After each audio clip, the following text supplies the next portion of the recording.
সাইয়েদনা মুসা আলাইহিস সালাম জিজ্ঞেস করলেন, ইয়া রাব্বি, আল্লাহ আপনার কি ঘুমে ধরে না?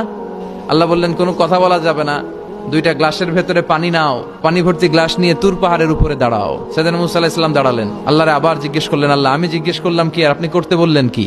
আল্লাহ বললেন, কথা বলো না, যা বলেছি তাই করো। তো মুসা আলাইহিস সালাম কিছু বলতে পারে না, পানি নিয়ে দাঁড়িয়ে রইলেন।